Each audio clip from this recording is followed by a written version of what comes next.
Good morning, everyone. Guys, I don't know what to say other than that escalated quickly. So this morning, guys, we're going to be talking about the conflict in Ukraine. We're going to be talking about the absolute insanity that's happening in Syria. We're going to be talking about how Edinburgh now is the most dangerous place if you want to be on a bus. Guys, listen, if you're going to Edinburgh, don't go anywhere near any buses. We're going to be talking about the state of the United Kingdom. We're going to be talking about all this. We're going to be putting it together, guys, and I'm going to try and keep this relatively short.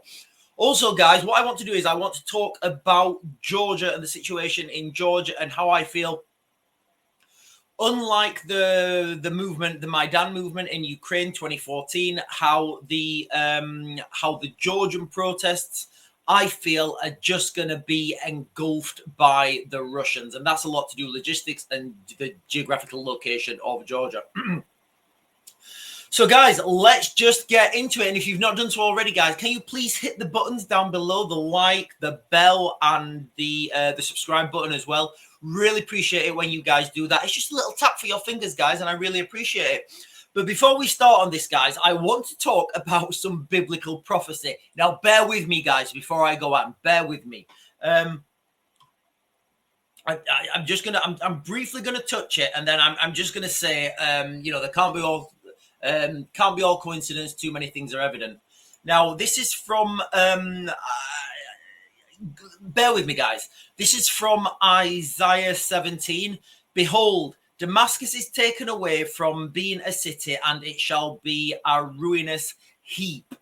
So this is from the book of Isaiah, King James Version. Now, I'll put all these links in the description, guys. There are so many things happening now that are biblical prophecy, and I'm not, we've not seen.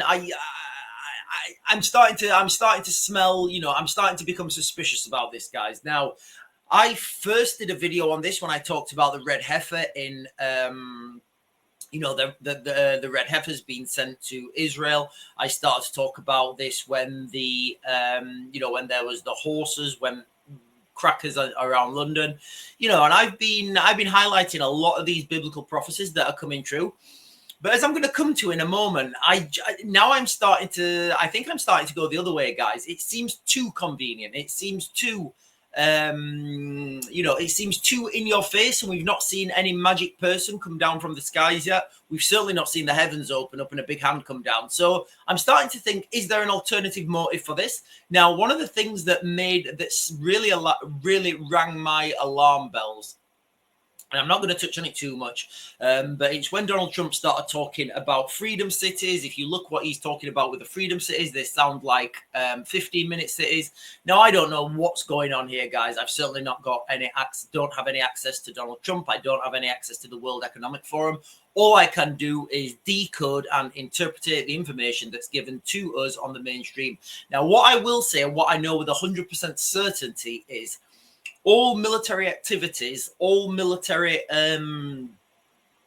intentions are out there in the open. It's really easy to see if you know what you're talking about. If you understand that, before any war, you will see an uptick in production of certain items, which you're seeing now. So I know that all this information is already out there in the public sphere. I'm seeing things like Billingcat doing awesome open source material, intelligence scoop. So I'm starting to think now, is all the information for everything out there? I would suspect it is, guys. I think all the information is out there. You just need to know where to look. But anyway, guys, so that's from Isaiah. Now I'm going to go to an article from, in fact, I'll just share this, guys, straight away. So we're going to go straight to Syria. We'll do Syria and then we'll come back to Ukraine. So let me just share this with you real quick. I'm only going to share the headline. So Israel bombards military government buildings across Damascus following HTS takeover. The bombings came after extremist militants from HTS. Again, this is another one of these groups, guys. I'm not really I don't really care about the names of these groups very much. All these people will change T-shirts, they'll change facts, they'll change direction, pretty much with the wind. So, it's just another group that's risen up. So the Syrian army's collapsed. Assad's fled. I just don't understand why they're bombing these targets now.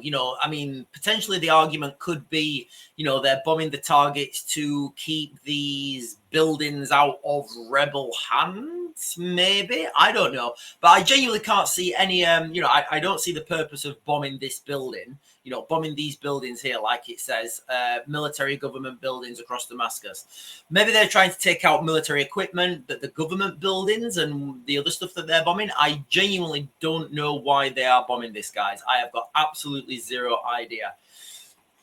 So as everybody knows then, guys, the president, well, he's not president anymore. President al-Assad has fled Syria and he's now being granted asylum in Moscow. He's there with President Putin. No doubt he's taking his family there and he's probably going to live a very, prosperous life for the rest of his years. Now, why has this happened now and what comes next? If we go back to what we've just said about the Isaiah thing, and about Damascus being in ruins, when we first saw this happening, when we first saw this, these rebels moving into Syria, one of the first things I said is, I'm not seeing any fighting. I'm literally seeing zero fighting. All I'm seeing is Syrian troops evacuate. I'm not seeing any, any running pitch battles. I'm not seeing any, anybody on the streets with the long things that the stuff comes out at the end. I've not seen any of that anywhere, and it would be on X if it was anywhere. So my alarm bell started to ring and I started to think, right, okay, so what's really happening here? So my initial assumption was, okay, this is a way that whoever's in charge can invest a load of troops into Syria and then they can be used to, strike into Israel. Obviously, at that point, I knew Israel was going to become involved at some point because of the proximity to Syria and, the proximity to Damascus. So Syria's fallen. Everybody seems to be bombing Syria's now. Why, when the government's already collapsed? I really don't understand it, guys. The United States are launching mass airstrikes on Syria. To what end? What are they trying to achieve when the Assad regime has already gone? We've got, I will share this one, guys, as well. Let me share this one. Because we've got now the Israelis seizing lots of land in the Golan Heights. Israel seizes Golan buffer zone after Syrian troops leave positions. So again, this is it's just absolutely insane what's happening. And it's looking like the Israelis are really trying to get a foothold in Syria. It's looking like they're pushing. The argument on both sides could be, they're trying to take that ground and dominate it before the rebel forces do. Equally, on the other side of the argument, it could be they always wanted to do this and this was, some sort of a master plan. But, I'm just starting to question all this now, guys. It just seems all, too convenient, and I've not seen anywhere where we've seen actual fighting taking place. Now there's pictures come out as well of Bashar al-Assad's palace that's been burned and totally ransacked. Why would you do that? Like, literally, if you're moving into a government and for example, if there was a coup in the United Kingdom or civil war or military takeover or whatever, I'd like to think people would not burn down Buckingham Palace. They would not burn down, other historic landmarks and other palaces, because they would want them for their own government. They would want to, put in place their own government. They would want to put in, their own administration. They would want to run that country and they would want that country to be prosperous. Burning everything down, guys, makes absolutely zero sense to me. If you look what happened in Ukraine in 2014, there was no burning down of buildings. There was no burning down of presidential palaces. There was none of that. It was literally, there was a coup. People, I can remember seeing people on the streets in Ukraine after a night of rioting and violence. The Ukrainians would sweep the streets up, and then life would be relatively normal again back on the streets until the night time. So I'm seeing more to this, guys, than people wanting to free Syria. Because if you want to free Syria from Bashar al-Assad, why are we burning down his palaces? Why are we burning down government buildings? Why are we destroying government buildings? Why are we destroying military bases? It just all seems to me absolutely insane. So as things move quickly, guys, it becomes more difficult to predict what's happening. So I'm going to give you guys a strategic overview of what's happening in that, what's going to happen in that region of the world. So again, it's kind of late to the party, but obviously now Israel are involved. You know, as soon as the rebels went in, I thought the rebels were going to be used to attack Israel. I knew Israel was going to be involved because of proximity. Looks like Israel's on the front foot now. They're pushing into, into Syria, potentially into Damascus. You know, I don't know how that situation with Israel is going to pan out tactically. Strategically, they are going to be the main player in that region, the Israelis and the United States. Remember, guys, okay, what I've said for years and years and years. The United States will have a war in the Middle East, and I've said the earliest this can happen is March 2026. Now, the way things are happening and the way things are escalating at the moment, this could actually be March 2025. But guys, listen, you know, either way, this is what's coming. You know, whether it's this year, whether it's next year, doesn't really matter because all roads right now are leading to the same spot. The conflict in the Middle East, guys, this is going to drag everyone into a greater regional war. It's going to drag all those regions into a bigger regional conflict. And then we see this biblical prophecy, and now I'm starting to think, who's dictating these biblical prophecies? Because I've certainly not seen anything divine. Anyway, guys, we're going to leave we're going to leave Syria and the, just one more thing to mention, guys, about Syria. There'll be a lot of factions. There'll be a lot of groups, a lot of these rebel groups. They're gonna, they change their names. They say another group started and then that group's finished and then that leader will be hit with a drone strike and then another group will pop up, and it doesn't really matter at this point, guys. It's too complicated to try and work out. I mean, the main stakeholders in Syria are basically, obviously, Syria. You've got Russians are the main stakeholders in Syria. You've also got an influence from Iran pushing into Syria, but the main strategic location in Syria is the port. There's a port that the Russians have. Let me just get the map up, guys. It's on the west coast. The Russians have the port. There's a port in it's a naval port. The Russians use it. That's one of the main strategic locations for the Russians. Right now, this is being a huge blow to the Russians, guys. So that's kind of, in a nutshell, strategically, long term, what's happening in that region of the world in Syria. It's carnage, guys. There's a fog of war. Things are changing quickly on the ground. There are people bombing things, and I can't for the life of me understand why. Like we said, as we move forwards, we're going to get different groups standing for different things, factions, splinter cells, all sorts of wild stuff happen out there.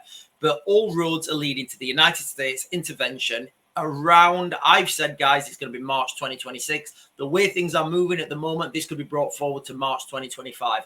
I don't know, guys. I'm still going to stick with March 2026. I've not seen anything on the ground at the moment that says that this could be brought forwards. Anyway, so let's go over to Ukraine now. So let's go straight to hang on, let me get the shared map up. Let me go backwards on the shared map. Go backwards a month because, again, there's nothing. In fact, guys, I'm not even going to go back a month. I'm just going to go back 2 weeks because, I do this every day. That one. So this is from the 14th of the 11th. So, just shy of 2 weeks. So we're going to zoom forwards, guys, and I just want you to watch and note how much ground the Russians are taking, and also note how much ground the Ukrainians are managing to take back. So this is just 2 weeks, guys.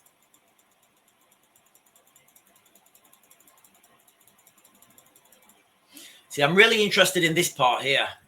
I'm not sure why the Russians are pushing forwards here. Obviously, they know the ground better than me. But I don't see any real reason to push forwards of this river at this point. Maybe the river on the ground, it's not even there. Maybe it's just on the map and it doesn't really exist, or it only exists in heavy rain time. I genuinely don't know. But what I would say is it's the distance, and they're using their weapon systems. Now, at this distance here, now I know I said this before, at this distance here, what are they? That's Pukrov's there, so that's a little bit further. 7.4 kilometers, so they're well within 120 millimeter mortar range there. The Ukrainians are in short supply of 120 millimeter mortars. Now, because they're in short supply doesn't mean they won't use them. All it means is they're not going to use them at targets that are at their limit of extremity. So I think the 120 millimeter mortars, 13 kilometers, I think that's the range of it. So, they're not going to try and strike things at 10 kilometers because they may miss.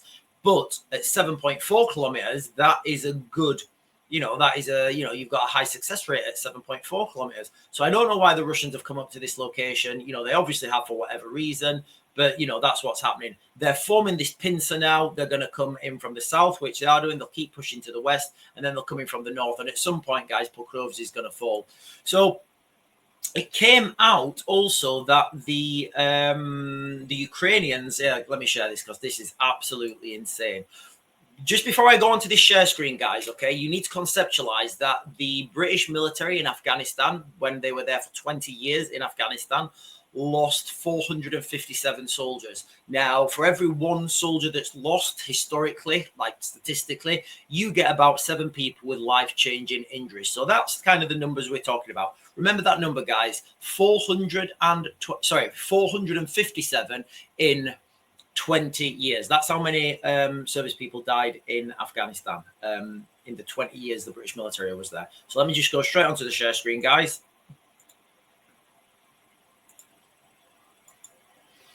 Kiev reveals total Ukrainian casualties in Putin's war for first time. Zelensky said 43,000 Ukrainian soldiers. Wow. And 370,000 wounded. Guys, you can't even conceptualize those numbers. Demographically, that's changed Europe. Europe's demographically now, Europe has 43,000, I would suspect a lot of them, a good majority of them are young men of fighting age, the virile ones who would potentially have children. So 43,000, gone. It's absolutely insane. The numbers beggars belief. That compares with 600,000 and wounded reported for the Russians. Now, again, take these numbers with a pinch of salt. Believe them if you want. I don't know, but the numbers are there. They're calling them official numbers, guys. It's absolutely insane. So this is just from February 2022. So this is in 2 years, guys. Well, it'll be soon be 3 years, but this is just shy of 3 years. Guys, the attrition rate here is absolutely insane. I mean, Ukraine has lost, since February. This is what they're saying, because I was trying, when these numbers came out, I thought, right, is that from 2014, which is still a huge, ridiculous number. But these are the numbers since February 2022, guys. And and then we're seeing people calling for peace and saying that Russia should have that land. And, do we think the Ukrainians are just going to accept 43,000 of their young men, not coming back, not coming home, being buried, and 370 more wounded? Guys, it's absolutely insane what's happening out there. Those numbers are absolutely mind-boggling. So Donald Trump's come out now, guys, and he said, I'll put all these links in the article. Trump tells NBC News Ukraine should likely prepare for reduced U.S. aid. What have we said all along on this channel, guys? What have I said? When Donald Trump gets in charge, all he's going to do is pull funding. Donald Trump cannot tell Putin to have a ceasefire. He can't do it. And why on earth would Vladimir Putin settle for part of Ukraine when he can have it all? Remember, guys, every morning I share the conflict map with you. And I show you how much ground the Ukrainians are losing on a day-to-day basis. It's absolutely insane. There's nothing to stop Putin pushing forwards now. only Putin himself. He's making things go slow because in 2022 there was, there was a mass embarrassment. He had undisciplined units driving forwards, getting cut off from their logistics supplies. They were getting taken out and they were getting isolated and taken down. So the only person who can come to a ceasefire agreement is Vladimir Putin, and he is not going to do that until, he's not even going to consider that until he gets up to the River Dnipro. Now, the problem getting him to the River Dnipro is the two cities. Well, there's more than two. But the two main cities on the River Dnipro, which are Dnipro, the city of Dnipro, which is a huge industrial base. There's lots and lots of heavy industry in the city of Dnipro. Also, Kiev. Kiev sits on the River Dnipro. Now, I'm going to say most of Dnipro is, on the western side, so that doesn't really help Putin because he wants to take control of that city. Also, the lion's share of Kiev is also on the west of that river, so that really doesn't help him either. So he's going to have to come over the Dnipro. I think he wants to take control up to the Dnipro. I think he wants to take control of Kiev and Dnipro. Maybe he'll settle for half of Kiev and all of Dnipro. Maybe he'll just come to peace negotiations when he gets up to the River Dnipro. But I don't see, I really don't see any hope for peace talks until that happens. So that's the jux of what's happening in Ukraine, guys. Trump's talking about cutting military aid to Ukraine. And remember, he has to do this because Donald Trump, the United States, they're going to be fighting a war in the Middle East. Now, guys, where do we go next? Should we go to, let's go to Georgia, guys. Let's go to Georgia first because we'll go to Georgia and then we will go to what's been happening in Romania. In fact, we'll go Romania first, actually, guys, because I've got it on my screen now.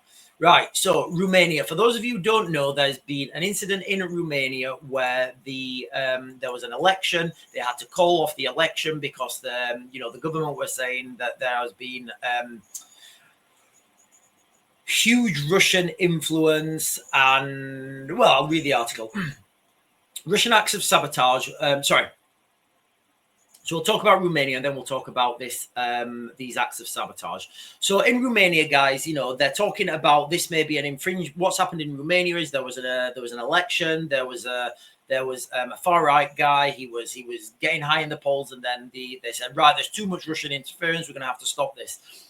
There's talk now about saying that this was a cyber attack against NATO, and then everybody's saying now that with these acts of sabotage, remember, guys, this is something I've been saying for like over a year. The real threat to Europe, the real consistent game-changing threat is sabotage, and I'm encompassing a lot of aspects when I say sabotage. It's from sabotage now.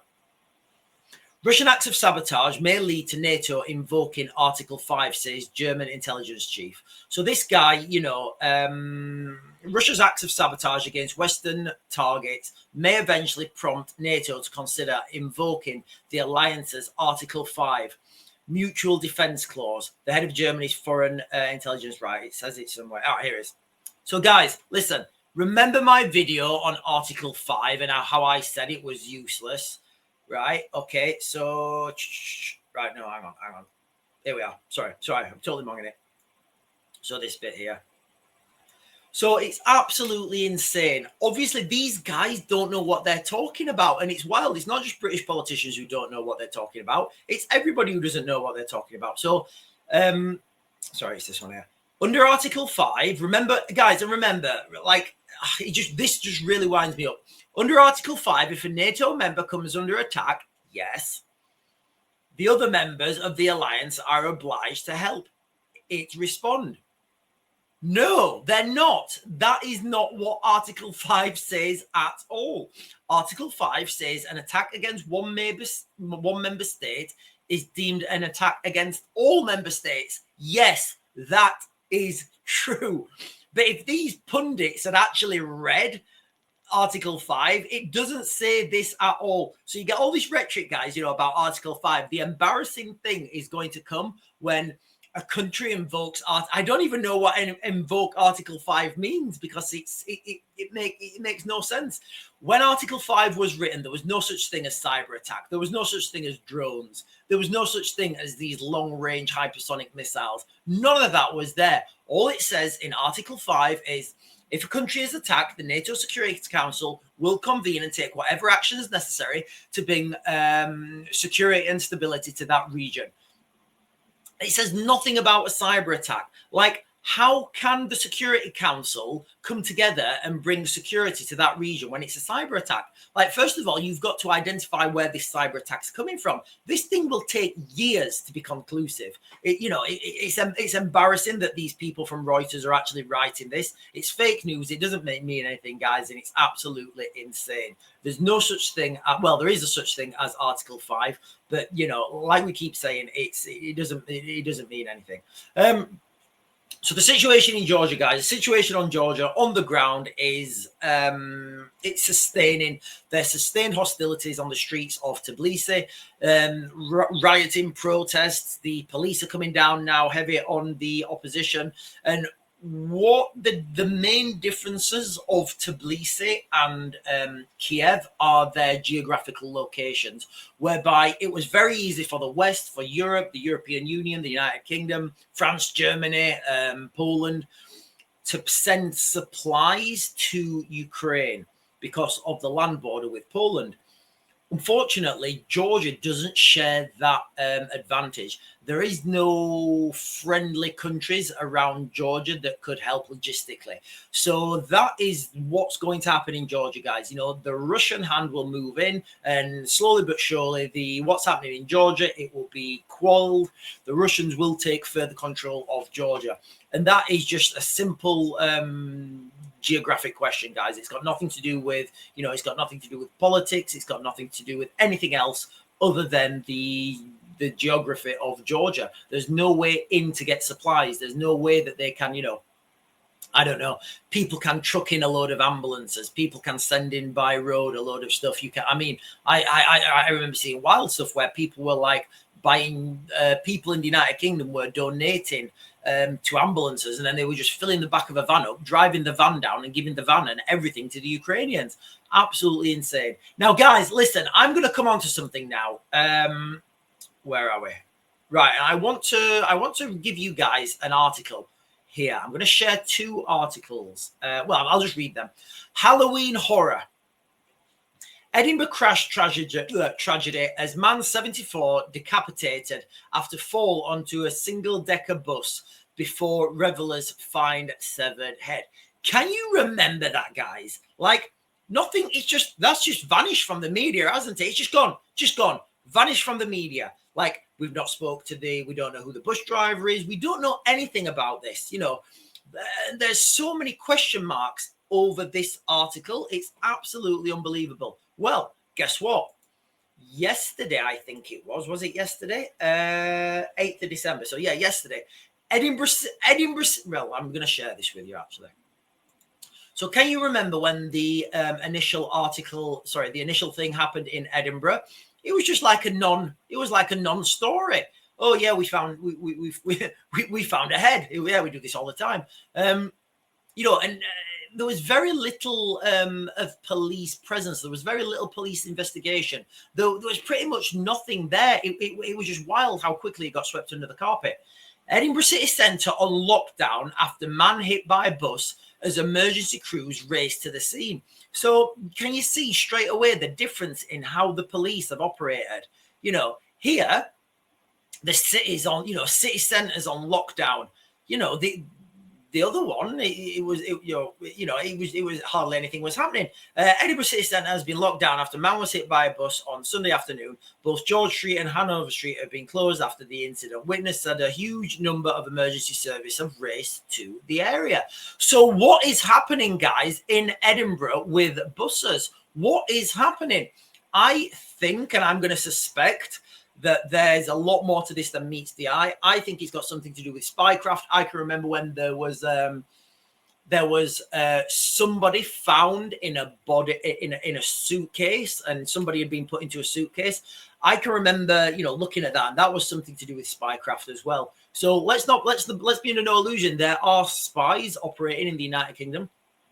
We will have GRU operatives operating in the United Kingdom. We will have, you know, all sorts of foreign intelligence, you know, operators operating in the United Kingdom. And these will be the type of people who can, you know, at will click their fingers and get a new passport with a different name on it and then just leave the country. So, you know, if these things are not beyond the realms of possibility. There's too many question marks over this, guys. I'm calling it out. I'm just saying there's something not right in Edinburgh with the buses. And it brings me back to the one on around about Halloween when the man's thing just fell off. I don't believe that for 1 second. Anyway, guys, I think I've covered everything. The jux of this video is what's happening in Syria. We've now got this biblical prophecy that seems like it's been forced to happen. And again, you know, guys, I'll call it out. I'll say I don't know what to make of it. And until I see the clouds open and a big hand come down, I'm going to say this is all of man's doing. We've got the situation in Syria. It's, you know, we've got the biblical prophecy now. We've got the situation in Syria. We've got the Israelis bombing Syria for reasons. It's all wild out there, guys. What that is going to do strategically is going to drag that whole region into a bigger conflict.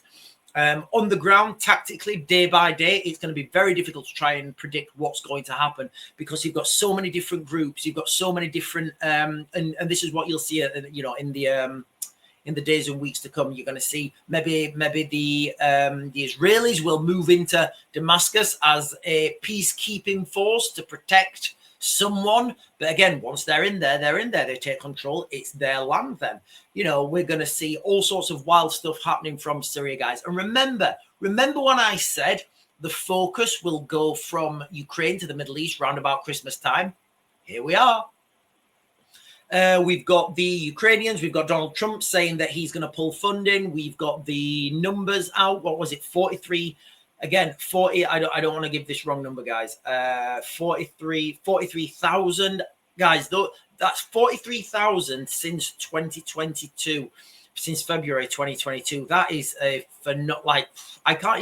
you can't even contemplate the demographic change of Ukraine now because they will predominantly be young men. So we've got the situation is just getting, you know, and Donald Trump, he's talking about a ceasefire. He's saying there must be a ceasefire now. The only person who can say yes or no to a ceasefire is Vladimir Putin because he's on the front foot. He's taking ground on a day-to-day basis. As you've seen from the war map I shared with you, you know, there's nothing stopping him. He's moving at his own pace. So why is Donald Trump going to come to any sort of peace agreement, ceasefire agreement right now when he's taking ground? He's not. That's when you come to a ceasefire and a negotiating table when you've both reached a stalemate or an impasse, and that's not going to happen until the bare minimum the Russians are up to the River Dnipro. But that comes with its own problems as well. And then we have got the situation in the United Kingdom in Edinburgh with the buses. I'm still not convinced this guy's head fell off just because it got hit by a bus. I don't know what's going on behind the scenes, guys. And that is kind of it, guys. I did waffle on for a little bit too long, but I'm going to mag to grid and I'll get you guys another video later.